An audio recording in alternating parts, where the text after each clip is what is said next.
Chapter 1. A New Beginning. The morning sun bathed Willowbrook in a golden glow, its rays shimmering on dew-kissed roses that framed the village's ivy-clad cottages. Life here moved with the steady rhythm of the seasons, each day woven with familiar faces and gentle routines. Among these charming homes stood the residence of Mr. and Mrs. Thomas, mired for its vibrant garden and welcoming facade. Henry Thomas, the local schoolmaster, was a man of quiet strength and steady demeanor, respected by all. His wife, Eleanor, carried an ethereal grace, her presence lending their home a serene beauty. Together, they were a picture of marital harmony, their lives bound by mutual respect and quiet understanding. Yet, beneath this tranquil surface lingered a deep sorrow. 3 years earlier, the loss of their newborn son during childbirth had shattered their joy, leaving Eleanor cloaked in grief that cast long shadows over their days. The laughter that once filled their home had faded, and even the vibrant garden seemed to droop under the weight of their loss. Determined to heal their wounded hearts, Henry resolved to adopt a child. After months of careful thought and visits to the adoption agency, they met Emily, a delicate baby girl with large, inquisitive eyes and a soft, reassuring smile that hinted at brighter days. With hope rekindled, they welcomed her into their home, believing she might mend their fractured spirits. The first weeks with Emily were a balm. Her cheerful babbles and tender coos brought new life to the house. Eleanor found moments of joy again, her smiles returning as she watched Emily explore with boundless curiosity. Henry, too, felt a renewed sense of purpose, devoted to creating a loving, stable home for their daughter, Etch. But as weeks turned to months, subtle shifts emerged. Emily, once so lively, grew reserved, her playful antics giving way to a quiet seriousness beyond her years. At Willowbrook Primary School, her teachers noticed the change. Emily often stood alone during recess, and whispers circulated among the children about her occasional scuffles. One crisp autumn afternoon, as Eleanor tended the garden, she shared her worries with Henry over a pot of tea. "Have you noticed how serious Emily's become, Henry? It's unlike her to be so withdrawn." Henry sighed, gazing into his tea. "Have, Eleanor. Perhaps she's just settling in, finding her place. We must give her time." Their conversation lingered, heavy with unspoken fears, as the garden bloomed quietly around them. Emily's behavior became more frequent, tinged with worry, despite their reassurances. A sense of unease settled over the Thomas Elelina's trauma from their loss, made her particularly sensitive.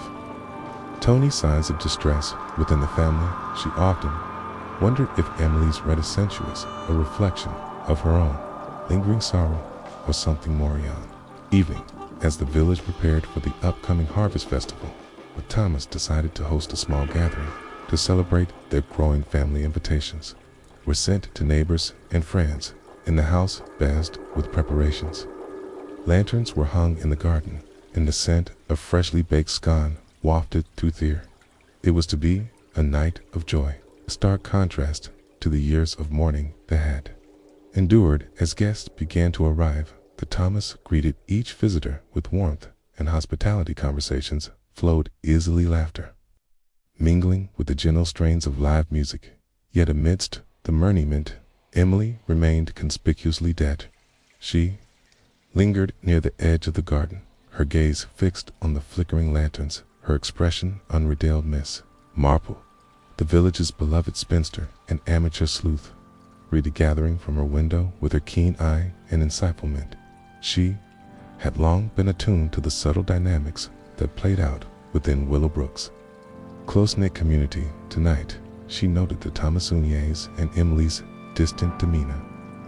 Her curiosity piqued by the undercurrent she sensed beneath the surface of their seemingly idyllic life after the party. As the last of the guests departed, and the village settled into the quiet of the night, Elena found herself unable to sleep. She wandered into the garden, where Emily sat alone, staring into the darkness. Gently she approached her daughter, Placing a hand on her shoulder, "Emily dear," she whispered, her voice soft with concern. "Here's something troubling you." Emily looked up, her eyes meeting Jelena's with an intensity that unsettled her mother. "I'm fine, Mom," just deared.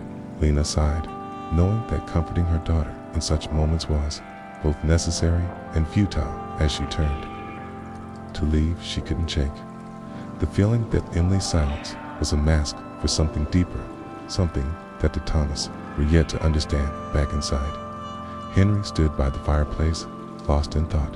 Miss Marple had already left her window, but observant old lady's words echoed in his mind sometimes.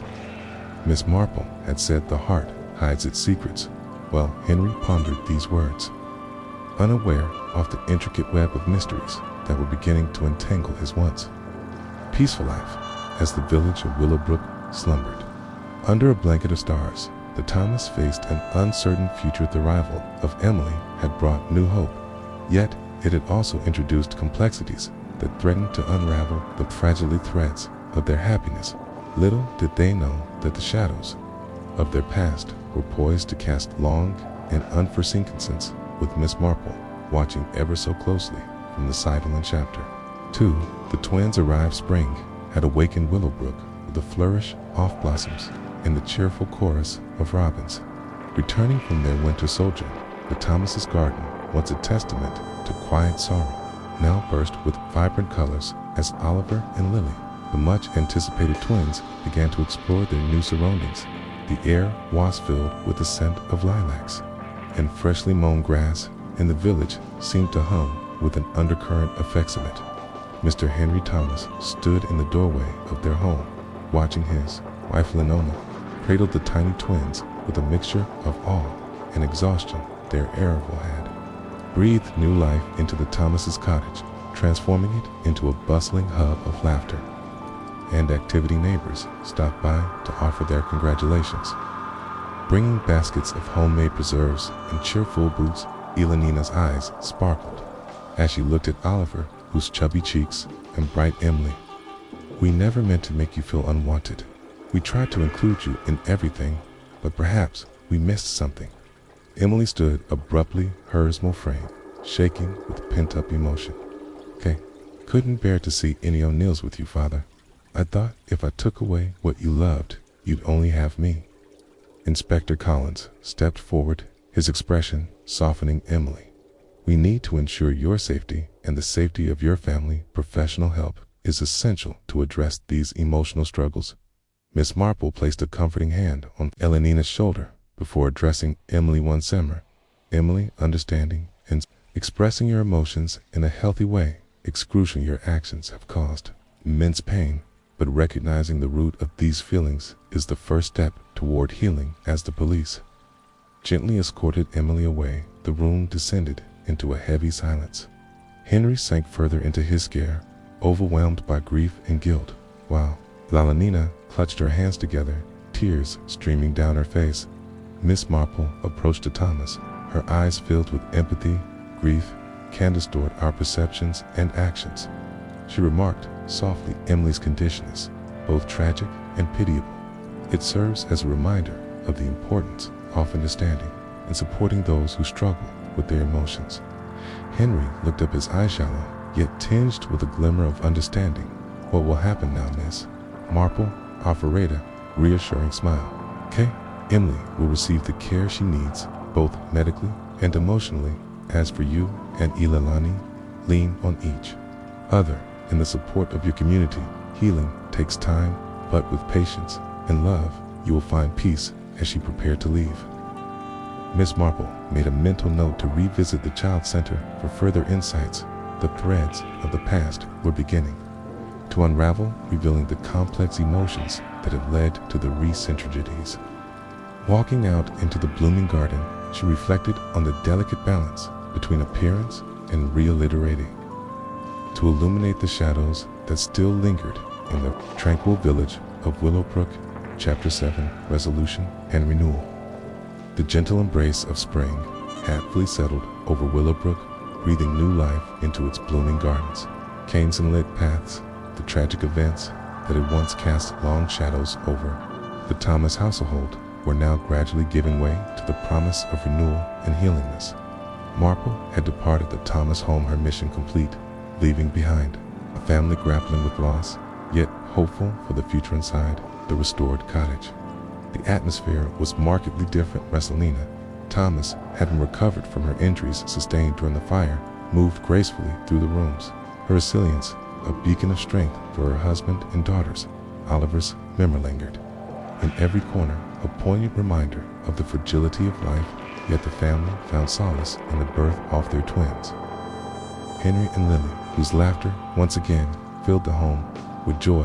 One sunny afternoon, the Thomas decided to host a grand party, inviting the entire village of Willowbrook to celebrate their blessings and share in their renewed happiness. The garden, meticulously tended and adorned with strings of fairy lights and lanterns, as a testament to their perseverance. Neighbors arrived with baskets of homemade preserves, freshly baked scone, and vibrant bouquets contributing to the festive ambience. Miss Marple attended the party. Her presence, a comforting reminder of her unwavering support.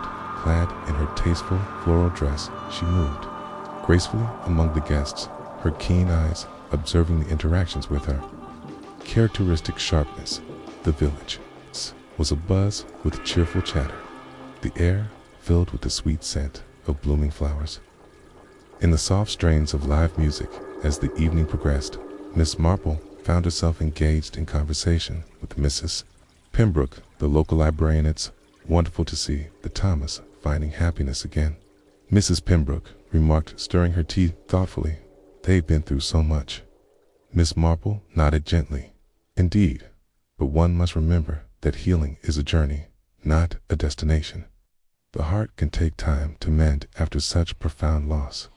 Meanwhile, Elenina moved gracefully from group to group, ensuring that every guest felt welcomed and appreciated.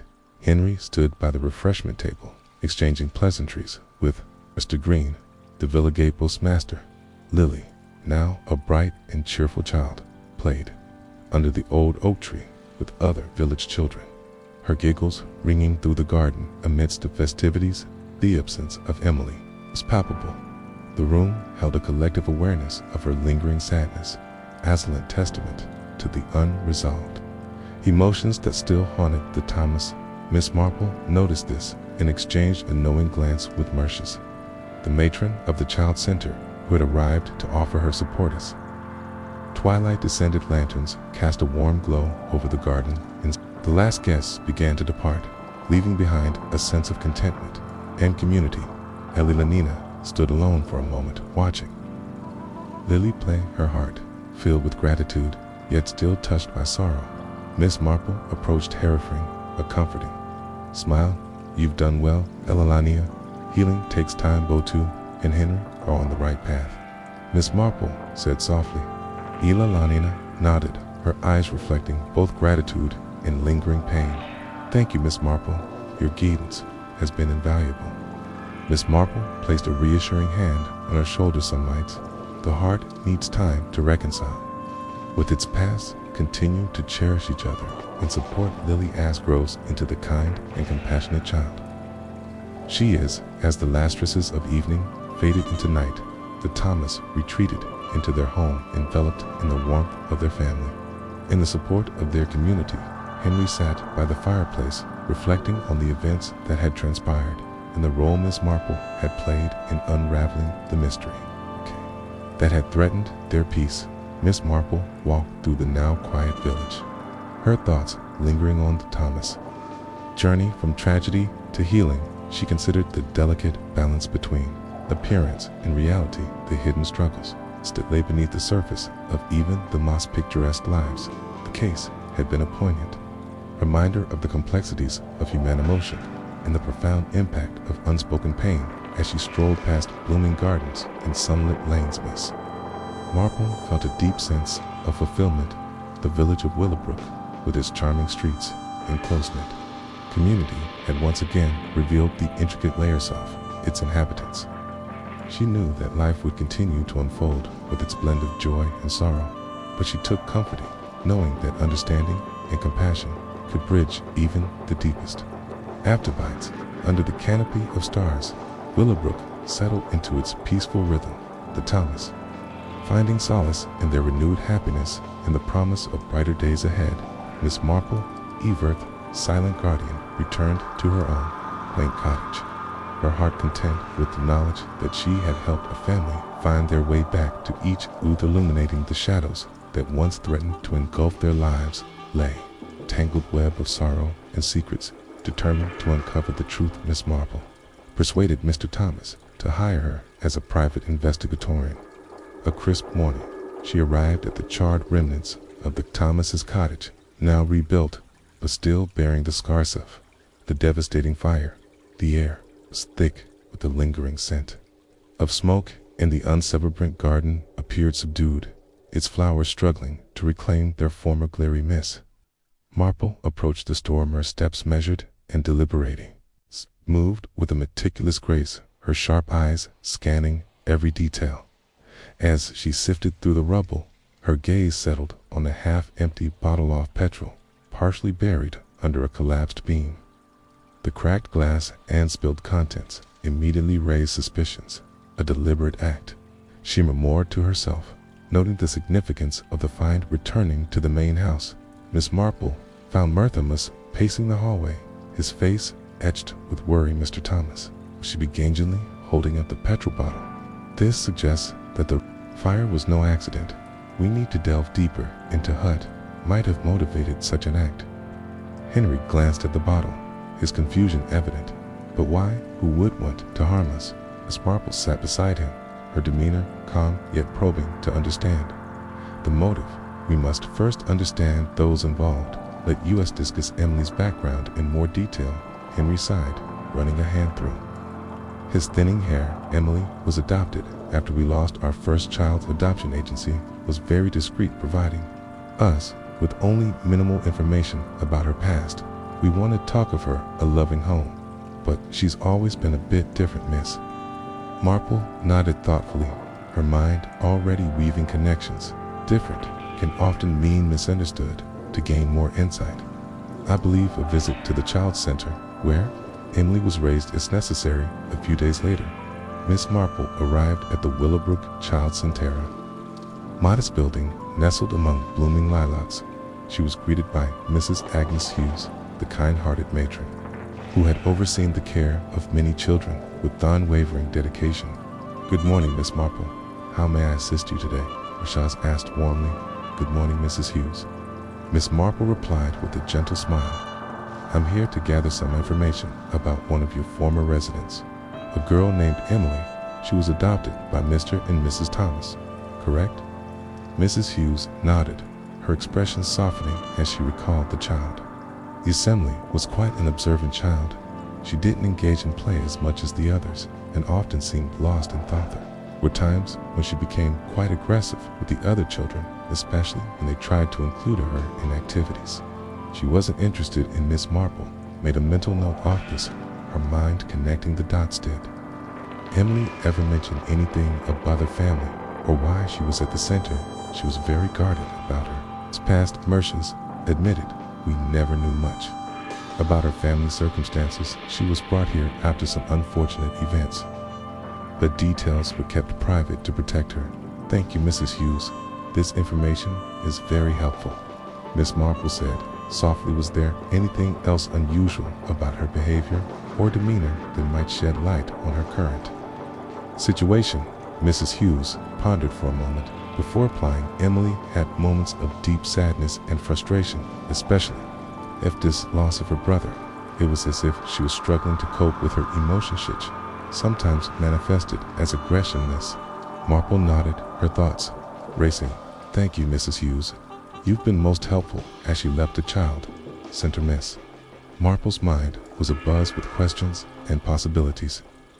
Emily's reserved and trend occasional aggression hinted at deeper emotional struggles, coupled with the discovery of the petrol bottle. The pieces of the puzzle were beginning to form a troubling picture. Returning to Thomas's home, Miss Marple felt a renewed sense of determination. This gentle village of Willowbrook, with its picturesque charm, now held a darker, more intricate story, one that Miss Marple was resolute to unravel with her characteristic blend of keen observation and compassionate insight. Chapter 6. Threads of the Past. The Thomases' drawing room, though recently rebuilt, still boreth subtle scars of the devastating fire's sunlight streamed through the lattice curtains, casting intricate patterns on the polished oak furniture. The air was thick with attention eyes. Miss Marple orchestrated the formal gathering present. Were Mr. and Mrs. Thomas Dear, faces etched with worry, Inspector Collins and Emily, who sat quietly in Thackeray her eyes. Downcast Miss Marple stood gracefully by the mantelpiece, her demeanor calm yet authoritative. She had meticulous light the fragments of Emily's troubled past, and now it was time to confront the truths that lay hidden beneath the surface. Thank you all for coming. Miss Marple began, her voice gentle but firm way. Are here to understand the recent tragedies that have befallen the Thomas family and to uncover the truth behind them. Mr. Thomas glanced nervously at his wife before meeting Miss Marple's steady gaze. We're desperate to make sense of what's happened, he admitted, his voice wavering. Miss Marple turned her attention to Emily, who remained silent, hands clasped tightly in her lap. Emily, she addressed softly, I haven't learned quite a bit about your past. It seems that where you came from, you were known for being quite aggressive towards Souther children. Emily's eyes lifted slowly, meeting Miss Marple's with a mixture of fear and defiance. That's not true, she whispered, her voice barely audible. Miss Marple nodded. Thoughtfully agreeance can often be a manifestation of deeper emotional struggles.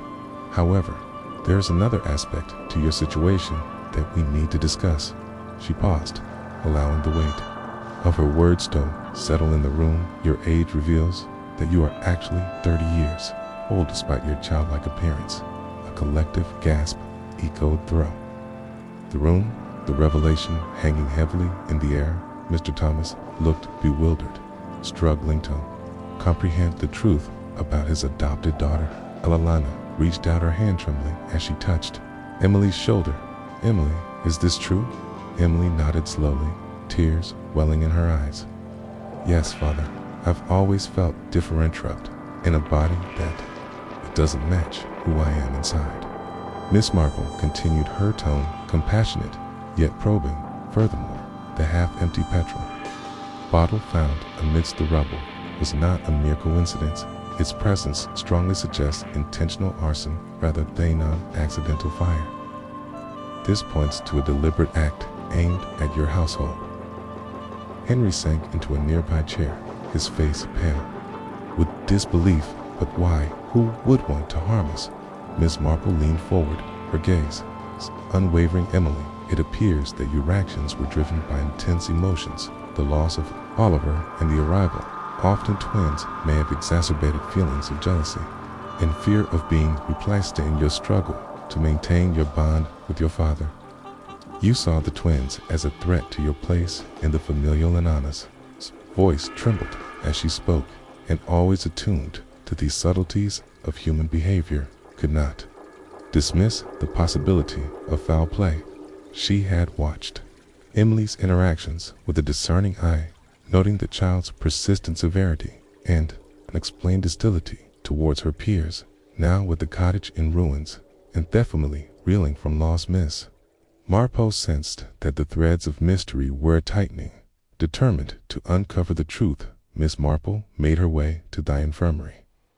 The waiting room was a somber place, filled with hushed conversations and the occasional sniffle. She approached Henry Thomas, who sat hunched over a chair, his face etched with grief and exhaustion. Good morning, Henry. Miss Marple greeted softly, taking a seat beside him. Her presence was both comforting and probing, a combination that often yielded more information than polite conversation alone. Miss Marple. Henry replied, his voice weary. Thank you for coming. She offered a sympathetic smiley. Can only imagine how difficult these past few months have been for you and your family. Henry nodded, his eyes clouded with sorrow. The fire, it was so sudden. I can't believe Elalina and Emily are safe, but the house, it's gone. Miss Marple leaned forward, her gaze intent. I understand that accidents can happen, but sometimes things are not as they seem. May I asked, were there any unusual occurrences or tensions in the household before the fire? Henry hesitated, his brow furrowing. Not that I can think of. Elalina and Emily were struggling, yes, especially after Oliver's accident. But I never imagined something like this. Miss Marple pondered his words, her mind already sifting through possibilities. Maya's grief can manifest in unexpected ways, but it's important to ensure that everyone is safe and that no one is left with unanswered questions. As if on cue, a nurse approached, informing Miss Marple that Elalina and Emily were resting comfortably and would soon be able to speak. Grateful Miss Marple excused herself, her thoughts swirling with doubt and determination. Later that afternoon, Miss Marple visited the wreckage of the Thomases' cottage, now reduced to smoldering bears. The scene was one of utter devastation, with only the skeleton-off structure remaining as she walked through the ruins. Her keen eye caught sight of something partially buried beneath the debris, a half-empty bottle of petrol, its glass cracked and contemptible. A frown creased her brow. Interesting, she murmured to herself. The presence of petrol suggested a deliberate act rather than a mere accident caused by a faulty heater or a stray spark. Her suspicions deepened. Ask recalled Emily's persistent demeanor and the subtle tensions within the house. Whole Miss Marple decided to pay another visit to the infirmary, where Elalina was recovering the room. Waskeed, the only sound, the soft breathing of the injured woman. Miss Marple sat beside her, gently holding her hand. How are you feeling, Elena? She asked Kenly. Elalina looked up, her eyes red from crying. Better, thank you. It was a miracle we survived. Miss Marple nodded thoughtfully. I'm relieved to hear that fires are such devastating events, but sometimes they leave more questions. Stenan's words, is there anything you can recall about the night of the fire that might seem unusual or out of the ordinary? Elalina frowned, searching her memory. It was late, very late. I remember feeling a draft near the kitchen, but I thought it was just the old windows the twins were asleep in. Emily was sumptuous, quiet as always. Miss Marple pressed gently. Quiet can sometimes mask deep emotions. How has Emily been behaving recently, especially after Oliver's aside and Eleanor's side? Her expression pained. Emily has always been different, but after Oliver, she became even more withdrawn. Sometimes I worry she doesn't fully understand what's happening around her. Miss Marple offered a reassuring smile. Children can be quite perceptive, Lannon. Their actions often speak louder than their words. As she left the infirmary, Miss Marple's mind raced the petrol. Bottle was a clear indication of arson, but why would have wanted to harm Elalina and Emily, and why the timing suggested a connection to the recent tragedies that had befallen the family. That evening, Miss Marple attended the village meeting held in the local church hall, where villagers discussed the fire and offered support to the Thomas. She observed the attendees with her usual acuity, noting through subtle interactions and unspoken concerns.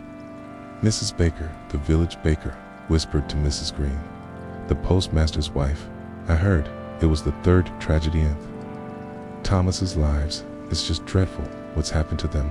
Miss Marple nodded sympathetically, but kept her focus sharp. She noticed Emily's absence from the gathering, which struck her as unusual given the child's previous behavior. Her curiosity piqued. She approached Henry once more. After the meeting, Henry, may I have a word? She asked privately. He looked up, gratitude even in his tired eyes. Of course, Miss Marple. Miss Marple chose her words carefully. I found a bottle of petrol amidst the ruins of your home. That's quite significant. Do you know if there was any reason someone might want to harm you or your family? Henry shook his head, perplexed. No, there's no one I can think of who would wish us harm. We've always been well regarded in the village. She pressed on gently. Sometimes those closest to us can harbor hidden feelings. It might be worth considering if there have been any recent changes or tensions within your household. Henry looked troubled. I suppose Emily has been difficult, but I never imagined it would escalate to this. Miss Marple offered a reassuring smile. I believe that with time and understanding, we can uncover truth behind these unfortunate events. Please know that you're not alone in this." As she left Miss Marple's helve, strengthened the pieces of the puzzle were slowly coming together, and she was determined to find the missing links, the presence of petrol, the timing of the fire, and Emily's enigmatic behavior all pointed towards a deeper, more sinister plot back. At her cottage, Miss Marple sat by the fire, reflecting on the day's discoveries.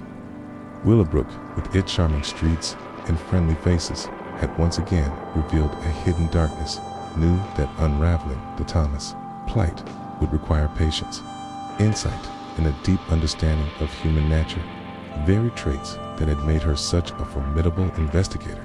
As the night deepened and the village echoed into its silent slumber, Miss Marple's thoughts remained with the Thomas.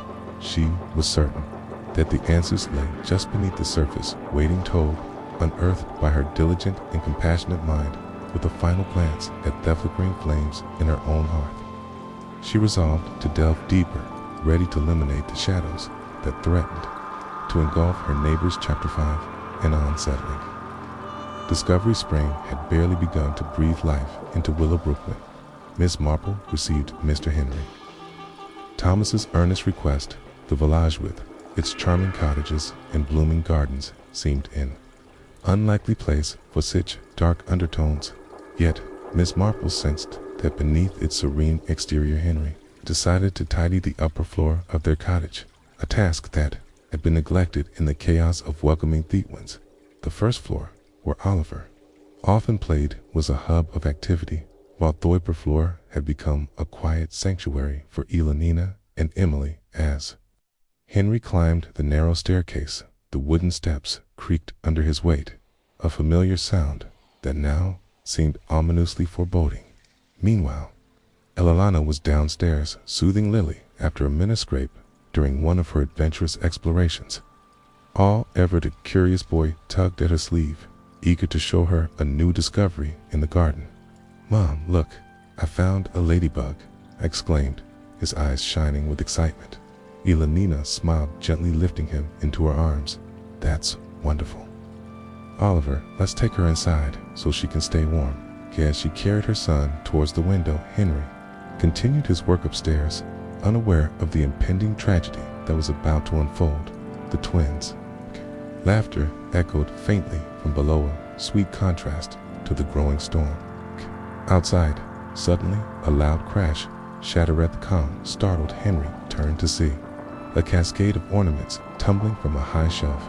He hurried to secure the remaining decorations, his heart pounding with unease. "Must be the wind," he muttered to himself, though the windows were firmly shut against the storm. Later that evening, as twilight gave way to night, the Thomas settled into their usual routine. Elanina read a tight story to Thebans, her voice a soothing melody in the quiet house. Oliver and Lily nestled into their cradles, their breaths steady and peaceful. Emily sat quietly nearby, Hergus fixed on the flickering fireplace, lost in her own thoughts. Henry retired to his study room, now adorned with family photographs and mementos. He glanced at the clock, noting the late hour, and decided to check on the children before retiring himself. Ascending the staircase one summer, he moved with a sense of purpose, ensuring that all was well. As he reached the first floor, a chilling sight greeted him. Oliver, who had been asleep in his cradle, lay motionless on the floor, his tiny body sprawled unnaturally. Gasp escaped Henry's lips as he rushed to his son's side, his mind racing with fear and confusion. "All," he cried gently, shaking the child. There was no response. A panic surged through him as he dashed downstairs, calling for Key Lanina. Thebans' peaceful slumber was now marred by the lifeless form of their beloved Sona. Lanina rushed into the room, her face pale with shock and despair. "Henry, what's happened?" Tears welled in his eyes as he knelt beside Oliver, his heartbreaking. He's Elanina from the first floor. "I'm so sorry." Elanina's hands flew to her mouth, stifling a sob. "How we made sure the windows were secure." Henry shook his head, his voice barely a whisper. "I don't understand. He was just sleeping." The room was thick with grief. the joyous atmosphere of the past. Months, now overshadowed by an unbearable lost villagers, gathered at the Thomases' doorstep, offering their condolences and support. Miss Marple, ever observant, watched from a distance, her eyes thoughtful as she took in the scene of sorrow. As the days passed, the tragedy cast a long shadow over the Thomas Oliver's absence, left a void that seemed impossible to fill, and the once vibrant throng now echoed with silent mourning. Evelina withdrew further into herself, grief compounded by the unanswered questions that lingered in the wake of the accident.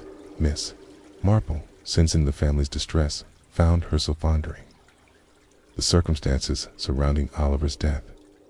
There was something unsettling about their fall, an inexplicable element that tugged at her intuition. She resolved to keep a closer watch on the Thomas, her mind already weaving the threads of a mystery seemed to lie just beneath the surface of their seemingly idyllic life. One evening, as snowflakes began to dance outside the cottage windows, Miss Marple visited the Thomas under the guise of offering her sympathies. Her presence, ways gentle and unassuming, brought a measure of comfort to the grieving family. "I'm so very sorry for your loss," she said softly, her eyes meeting Henry's with a depth of understanding. "Thank you, Miss Marple," Henry replied, his voice heavy with sorrow. "It's been a difficult time." Miss Marple nodded, her gaze drifting to the window, where the remnants of the storm still endured. Sometimes tragedies reveal themselves in the most unexpected ways. "If there is anything you need, please don't hesitate to let me know," as she left. Miss Marple's keen mind was already at work dissecting the events that had transpired.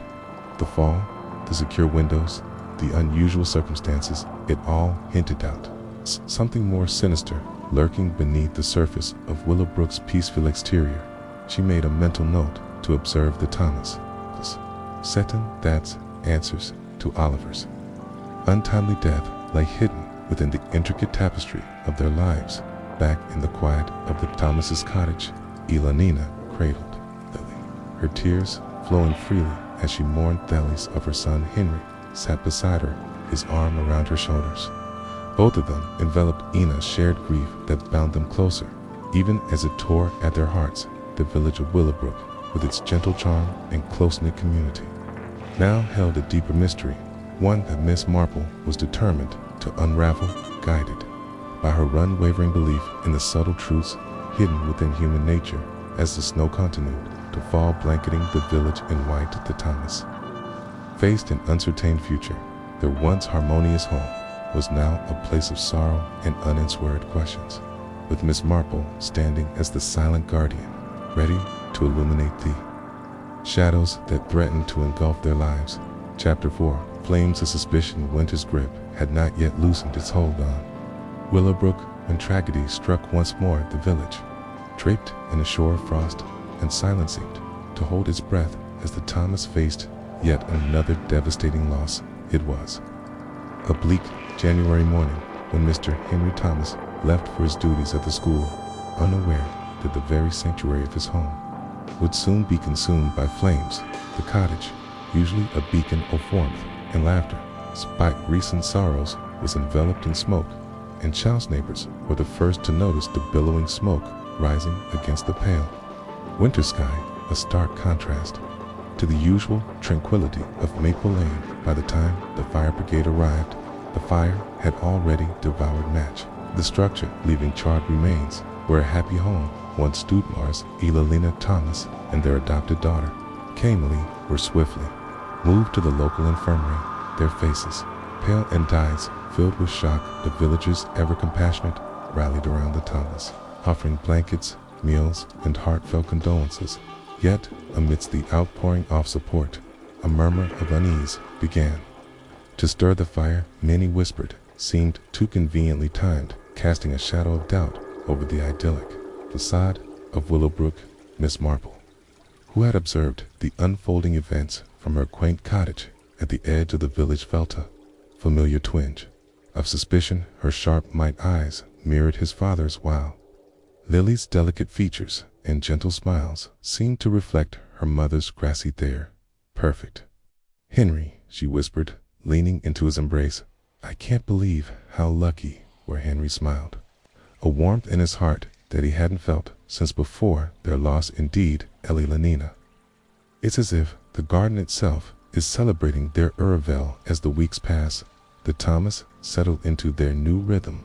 Oliver and Lily thrived under their parents' attentive care, their giggles and coos, adding a delightful melody to the household. Emily, now a year into her adoption, began to show subtle signs of change.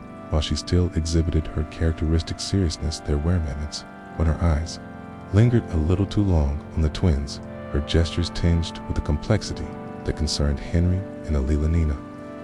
The Harvest Festival approached, an annual tradition that brought the entire village together in a jubilant celebration of the season's bounty.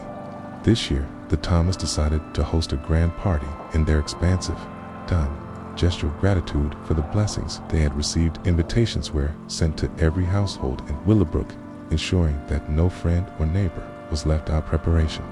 Fourth party was a communal effort. Mrs. Baker, the village baker, delivered freshly baked scone and pastries, while Mr. Davies, the local carpenter, assisted with setting up tables and chairs. The garden was adorned with strings of fairy lights and lanterns, their soft glow promising an enchanting evening. Miss Marple, the venerable spinster with an eye for detail, arrived early to lend a hand. Clad in her favorite floral dress, she moved gracefully among the preparations, her presence a comforting constant. For the Thomas, everything looked splendid, Henry remarked, arranging a bouquet of wild flowers. You and Elenina have outdone yourselves. Henry nodded appreciatively. Thank you, Miss Marple. We wanted to make these a special night for everyone. As dusk settled, the garden transferred into a scene of rustic elegance. Lanterns cast a warm light over the assembled guests. Faces shone with smiles in the anticipation of good company. Children darted about, their laughter echoing through the evening air, while adults mingled, sharing stories and enjoying the delightful array of food. Alina moved gracefully from group to group, her eyes constantly scanning their crowd to ensure everyone felt welcome. Henry stood by the refreshment bill, engaged conversation with Mr. Green, the village postmaster, amidst the revelry. Emily remained aloof. She lingered near the perimeter of the garden, her gaze fixed on the twins as they played beneath. The old oak tree, her usual reserve, had deepened, and a shadow seemed to linger behind her bright eyes. Miss Marple observed this with her characteristic acuity. She noted the subtle tension in Elenina's smile and the way Henry's laughter occasionally faltered when he glanced toward Emily. There seems to be something on your mind, Henry, she remarked quietly as they stood together beneath the twinkling lights. Henry sighed, glancing toward his daughter. Emily has always been a bit different, but lately I can't help but worry that she feels overshadowed by the twins. Miss Marple nodded thoughtfully. Children can be remarkably perceptive. Perhaps she senses the changes in the household more deeply than we realize. Meanwhile, the party reached its zenith. Music floated from the gramophone, and the village band played lively tunes that had guests tapping their feet and clapping along. Oliver and Lily were the center of attention, their joyful antics drawing smiles from even the most reserved attendees. As the night progressed, Miss Marple found herself engaged in conversation with Mrs. Pembroke, the local librarian. I do hope young Emily finds her place, Mrs. Pembroke said, stirring her tea thoughtfully. She's such a bright child, though she does seem rather stern at times. Miss Marple smiled gently. Children often wear their emotions differently. It's important to understand what lies beneath the surface. Later, as the festivities began to wind down and the last of the guests bid their farewells, Elenina stood alone for a moment, watching the lanterns sway in the night breeze. Oliver and Lily had been tucked into their cradles, their breaths steady and peaceful. She felt a pang of gratitude mixed with an undercurrent of unease, a feeling that something was not entirely right. Despite the evening succession rejoined her, placing a reassuring hand on her shoulder. It was a lovely evening, wasn't it? Elenina nodded, her gaze drifting to where Emily stood quietly by the garden gate. Yes, but I can't help but feel there's more to her distant behavior than we understand. Miss Marple, having bid her good night, lingered a moment longer before departing. As she walked away, a surprise took in the tableau before her, a family united, yet subtly divided beneath the serene facade of Willowbrook's idyllic setting. She made a mental note to keep a closer watch on the Thomas, sensing that the arrival of the twins had stirred emotions that might soon reveal deeper complexities. As the Thomas retreated into their home, the village of Willowbrook settled into its tranquil night, unaware of the silent tensions that now lay beneath its peaceful surface. Miss Marple, ever the silent guardian, pondered the delicate balance of human emotions, ready to unravel death threads should they begin to unravel the harmonious tapestry of village life. The Thomas, enveloped in the warmth of their guests' goodbyes, felt a fleeting sense of normality. Yet as Eleanor glanced once more at Emily's solitary figure, a quiet apprehension settled in her heart. The seeds of jealousy sown in the shadow had begun to take root, and only time would reveal the extent of their growth. Chapter 3, Tragedy.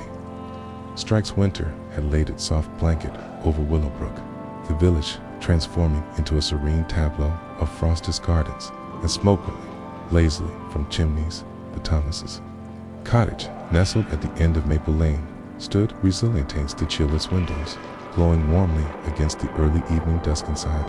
The household was a flurry of activity. Oliver and Lily, the charming twins, were the center of attention there. Laughter and playful antics infusing the home with life and joy. Eleanor moved gracefully from room to room, tending to the twins with a mother's loving diligence, while Henry managed the household affairs with his usual calm efficiency. Emily, now 4 years old, had settled into her role within the family, though her reserved nature remained. She observed the twins with a quiet intensity, her interactions with them tinged with an inexplicable tension that Eleanor and Henry endeavored to understand. Despite their growing family, the shadows of their past still lingered, whispering unease beneath the surface of their daily lives. One crisp December morning, the village awoke to the news of an impending snowstorm. The forecast promised heavy snowfall and biting winds, prompting villagers to secure their homes and prepare for the worst. The Thomas, however, remained optimistic, their spirits buoyed by the recent addition of the twins and the warmth that filled their home on a particularly frosty afternoon.